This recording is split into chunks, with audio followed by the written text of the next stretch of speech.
tsano murise ingane zero takapindura anonzani kuchi vana mukoma Zhongli uchi my former colleagues in sympathizing with the regime, or just because of the love of our country and because of the sacrifices of our leaders. That's the reason why we used to allow this rigging to carry on. But from 2000, we knew that there was an illegal regime change idea that some of us successfully defended, and was on whilst we were defending our sovereignty and chasing total independence whilst we at it. Takatozoziya zvimwe zvese tikati taakuchida kudzingirira total independence yenyika yedu, zvese zvekunzi kudyidzana nevamwe, kutamba nevamwe, zvitoda kumbozvimira izvozvo tomboita inonzi total independence. Anozoya kwatiri oya kwatiri achiziva kuti ndo zvatiri sevanhu venyika. And we have paid heavily for that pano wepasi. You understand? From 2000, as you said, 2002, and even end up have sanctions on that. And until 2017, people suffered. Future Revana got destroyed. And though punishment yeku tolerate neku understand kuti regime change idea, we could have joined everybody. Zveshuwa tototi budai roi pasa tina basa kana nazvo zvemuri kutaura izvo tinodhila nawo semakudhira uko makaita newarunguchi kana zvanyanyonzi vanhu vanetsa. But taka understand tikapa ma leaders ayamkana mwana wepasi, but that does not mean to say kuti takapusa zvekuti 23 years later down the line munozoda kutanga kuti bvunza kuti mairegerere vanhu muchibirwa makapusa here. Hakusi kupusa, it's just tolerating, because hatisi kutolerata madhara isacrifice dzevamwe vakasara kuhondo. Handi kugeta vamwe vakakwara kuhondo, vana mbuya vaitiudza vana vavo vasina kudzoka kubva kuhondo tikavachengeta isusu vane maBP waona. Saka we put that into consideration when we were tolerating the regime from 2000. But you can't tell us 2023 kuti hanzoni why did anybody with opposition, any opposition for that matter, why did they vachingorigwa? There was a certain tolerance. Urunzwa. My leaders they will do the right thing. But man, after this, what they call the new dispensation, the right thing kutora na nevana vavachisa kunana zeke, the right thing kutora vanhu who they say they were against the idea of total independence and defending sovereignty. Wana mugwadi vanhu hobho, wana musango wenje nevamwe wazara kubva kwemudisi wana team vyosawo, they welcomed them. I don't know what that for, yet they tell us kutakawenga ma west who destroyed our country. So baba time tolerate tifunga kuti they are good people and they are focused on what's good for the country and they are respecting the sacrifices dzevamwe vakasara kuhondoko, not protecting their own corrupt activities or shenanigans that they did from 1980 until 1999. And urupanzwa mwana pass. So don't get it twisted mwana pass. Yes, we might have tolerated it. Told one kuti aiwa tidi kurwisana ngatisaite hondo kumashoko ana Yuda hobho tichiramba kuti hatikuda kuti vanhu vaite hondo, ngatisadaro, ngatisandopazi, musapise zvikoro, musaite sei, tairamba. But with what the fucking British did to Chinyanga and what we see Tony Blair and ED doing, and we look at our people kwana murireho kunana chipingo vari kudzingwa whilst the Chinese are taking everything. I don't think 2023 we need to tolerate these guys. There is no need to tolerate them at all. Their children continue to be rich, whilst some of us we end up being in hospitals because of stresses that are related with Zimbabwe, the country. So 2023, there is nothing like that. They have to go, Manapasi.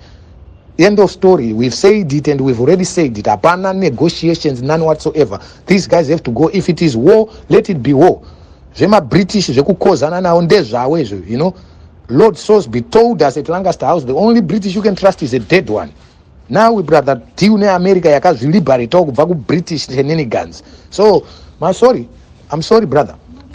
But this time, the voice of the people is gonna be listened to and heard and respected. As Inagana Gunzindiana might not be Chamisa or anybody, but whoever has got that power in that country has to know if they want to be saved themselves after we start to say people has to go. Takati Panawan or Fanagu resign. ED himself said some of his colleagues has to resign. At such Tatanga Konagana, any minister, any people coming and says, I'm not participating in the 2023 election. We keep seeing same faces trying to put their names to be MPs, councillors, and whatsoever. And that's not what's good for the country. Murukuti wadzisa kuramba chiona nekunzwa same people wana Timvos waita nyika ipanishwe ndo vaakuzvita as tabo, wana Gutu ndo vaama ambassador. Whilst the people who actually sacrificed for Zimbabwe yacho yavari kumira nayo vanachiwengana na-ED nhasi, are they being laughing stock, vari kutambura, vari kutoona vamwe vanhu vachitambura? No, hatikaiti basa rekuswera chitukirwa vana mai isusu kuswera tichitukwa chinzi hatikei nenyaya yekuti hanzi vana-ED vari kungoomberwa makonzo vagadzira road. We can all do the same. Other persons can do the same. Any leader can do that when he's got the right people around him. And these guys don't have the right people. Wana Mangwana, that's the right people. Wana Tafaz, Wamgwadi, they're the fucking wrong people. You understand? Wana Timvos, Wana Obit, Gutu, they are the wrong fucking people. They have caused the suffering to millions of people, and they should never be rewarded with taxpayers' money. At least they should be on a 15-year suspension. Not anything. They've done their politics. They've exercised their politics while they were opposition who destroyed the country. So, for that matter, these ZANU guys and all these guys, they have to go. Kuriga, we understood and we tolerated that rigging from 2000, 2008. All that time, we've tolerated many things, man, which we didn't need to. But we only did it because that time we were fighting for total independence. You understand? So, I know Gudara used to talk to someone CCC who could not answer you properly. But this time, come and talk to me, a former fucking ZANU boy. I will tell you exactly how it is. You understand? When we were there in Zimbabwe, we knew what's good for the country. We hoped everybody's going to try to stay focused and do what was right even when they get rid of Mugabe. But that's not what we see, is it? Turikutosekwa isusu nana wadya general vachisekwa nemahura aunzi tiri marombe isusu marombe ezano tinongokurudzira vamwe vanhu takutoitirwa malive every day nevamwe vanhu isusu. Waiti Mutsvango ari ngoya achingotaura zvake zvekumama ari kumazvimapress conference zvake izvo akagarana namugwadi vanhu vaiuraya nyika vachiti hanzi hezi nazo Zimbabwe government is bad, it's oppress my students. Zvinezvi ndo haapakati pekutuka vamwe vanhu vanzi wiwa ndogona kuti agare mujeri. For how long will we have them continue think that they've got fucking rights in Zimbabwe? Rights dzavasitomborina, even my leaders acho they have corrupted the country zvangasvikadiwi na vatongogara. You think Tongogara, if he was here, would be tolerating kuba kwavo kwavanoita kunana GMB, everything? No. So let's not go there. We don't want to even go there, comrade. We said this 2023 toda kunzwa vanhu kuti vari kuresign. When only person we can accept kutomboramba ari ikoko achikonsenzawo nevamwe tichachuza ndi General Chiwenga chete. Vamwe vese ava you have to go. Vese vaive naMugabe, including comrade ED vacho has to pack his bags and go. He has been in our politics for a very long time. He has done enough for our country. Thank you very much, son of soil. Always our leader, always our hero, always our father. But for the sake of the country, for the sake of everybody's peace of mind, it's time to pack the bags and go. Yahya Jammeh did it. Putin did it. We don't want to start to do like Gaddafi to ask NATO to come and put a no-fly zone in Zimbabwe and fucking turn the country upside down in chase of the Russians and the Chinese. We could actually ask that. Vamwe vatone madaka ounza platform remamhosva yenye kushuda vanhu muri muuniform kuuya muchiannounce maelection makapfeka mamilitary thing. Who tells you got right to do that? Muri kuti vamwe vanhu havana pfungwa here dzekufunga? Kwa hiyo zani yacho haino here pfungwa yekumita vana biti nanachamisa halfway so that they can do what's right for the country? If they don't have that mind, then they are not good enough as leaders in Zimbabwe. They should go as a party. Popindawo vamwe vanhu, different people, when they fail we will move them. Kana takadzinga varungu chaivo chinotitadzisa kudzinga kana vamwe vanhu vatitadza mupolitics chii? Hapana, comrade. So don't get it twisted. Vanogona kugadzira mazvinhu wopa vanhu vese, but we said thank you, that's good, but it's time to fucking go. End of story. Anybody here can shout and say what they want. Vanhu vezanu panapa, we all have been there where we thought we're doing things for the country, where we thought it's about the country, but this is not about the country. You see, Wamaruba 5 million on our Jena. Is that about the country? One are squire twerking my diamonds, my golds, and you imimundotombo garden. No. So we thought they are focused and they're going to do the right thing, and they have proved that they don't want to do the right thing. They just want to protect those who have put them in power and those who are protecting them. But we also have a duty as young generation to do what's right for that country.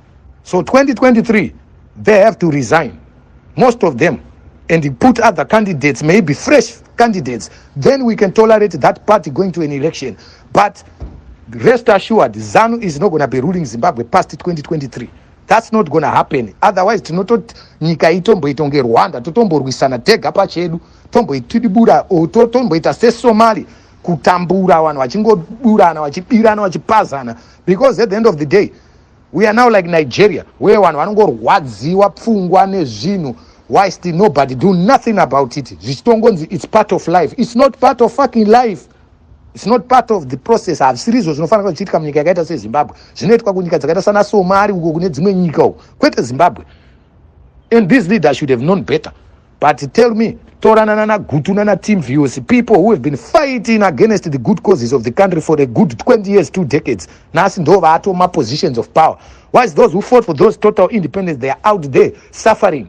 Wana you bet Angel are now my ambassadors at large. What have they ever done for country? They never even talk positive about Zimbabwe in the past when things were thick and hard. Wamwita itanishwa tichinyimwa tidzingwa mabasa chirambwa nevakadzi nenyaya yeZimbabwe iyo. And for what? Kuti tizongoramba tichikoti zanu sorry. They might have tolerated rigging. We might have defended that tichiti kune illegal regime change. Kune zakati. But this time, we don't mind. We don't mind. We will demand the regime change ourselves because now we actually need it. The country needs it. Yes, the Americans once said the Zimbabwean people needs to be separated a bit from their ZANU-PF because they knew it's going to be a problem. Wachaitwa misguided in patriotism. Whilst the ZANU leaders continue to loot and steal and kill people. Not evil, but they are misguided followers. Nevanhu vambupo vari kuvatera iwavo vachitika vanenge vachida kusekiwa maposition avo mbato. Then ostuma mathags akundotirwera hama kuita seko. So this time and I'm not zero, but we says we are ready. We are very much ready. You ain't staying in that country, and if you beat our relatives, I guarantee you munotakurana nehama dzenyu dzese nendege and get the hell out of our country. That's what will happen. But we're not gonna stand tichitolerate kuramba tichirwara tienda mahospitari totoita basa rekuchengetwa isusu one vamwe vanhu maRussian kubuditswa mumajeri. Imi maembasi enyu akagara uko, maambassador at large uko vari kungo use ambassador at large kumhanya mamhosva avo. You think our country is a joke inouswa like that? For what? Nekunzi tatya mawo heroes kunzi takutyai vanhu takarespect. Have you paid us for our fucking respect? You never did. And you want us to continue respecting you. Comrade, itaimushe comrade. Tati 2023 hakuna izvozvo. Taurai madhara kuti hanzi nageneral kaemba garai magadzira mabhege imubude muende. Hatitomboda problem. Zvinhu zvichatanga kutsva one by one ikoko. Zvikamaziva kunzi hatisi kutombojoka. Mwana wevhu aneta. Enough is enough. People have been saying it for a long time. And it's been going through that ear zvichibuda nekuku. Because munofunga kuti Zimbabweans are too kind. No, we are no longer too kind. We're no longer too kind. We are now fed up of being kind and being nice. Zviri kuitika kumba is not good. Mungatitaure zvezvinhu kuti muri kugadzira maroads, muri kuita sei. That's your duty. You should be doing that. And we don't need even to thank you for it because you need to do that. So, izvo munotaura madofo izvo. Vasingazivi how your responsibilities are, your responsibilities as people in power. But kunesu, who are politically woke, enlightened and exposed, that bullshit has to end. It has to end. You have to do the right thing. The right thing is to step aside from Zimbabwean politics so you can guide the young leaders vari kupinda muchiri vapenyu muchiripo sevanhu vakarwira nyika. Mukachembera mese zvakaita Mugabe, who's going to guide the younger generation racho kana ramupower raakubhurwa nemahostile nations. Even Putin is step aside a bit akapawa naMedvedev achiona zvazviri kuitwa nemawest nedzimwe nyika atowadzi nyika yake bva azodzoka akuziva kuti their stance iri papi. Now he succeeded in zvaari kuda. Imi maakuraita under his fucking achievements muchingofunga kuti isusu hatisi kuziva izvozvo. Makafa focus because you don't follow people to know kunzi vamwe takabva kupi and where are we coming from. You know, you just watch wenyu wemunenge muchinanzva vanokutukai wana psychology mazivisa mowapa mari mowadaidza mogara nawo wanatemba muliswa. That's the people you kind of pay kuti wanyarare. But this time you made big mistake. I told you your ignorance is what's going to be your downfall. I love ZANU-PF ibatore my leaders angu. My own father was in that party, actually one of the founding fathers. I won't even tell you who the fuck he is. But he is resting at acres right now as we speak. So you can't talk zvekuswera kuda kupenga izvi zvekupenga zvenyu zvekupenga zvekujaidzana netumambudzi twenyu tumafika ezuro turi kubva kumamwe mapata wanatafadzwa mugwadi wana tiri musango mwenje vanhu vaitituka vachiti hanzi tinopenga tosapota Mugabe nezanu. Now izvezvi ndo vanhu vakutopfeka maregeria ezanu iwawo nenyaya yekuti it's not on. You failed to start this new dispensation on a right platform. And that's what's going to be your downfall, vakuru wangu. Have a lovely day, wanavevu. One love Zimbabwe people. May God bless you wherever you are. Dzimi nyika ikutungamirei kupei simba rekusimuka musimukire nyika yenyu, muchengetere mangwana revana venyu, mu respect ma sacrifices ema elders enyu akasara kuhondo, your uncles, your brothers, your sisters, your aunties, vaakutsikwa tsikirwa makuwa avo nana kila zivu. Have the spirit to come and protect their sacrifices, vana vevu. One love.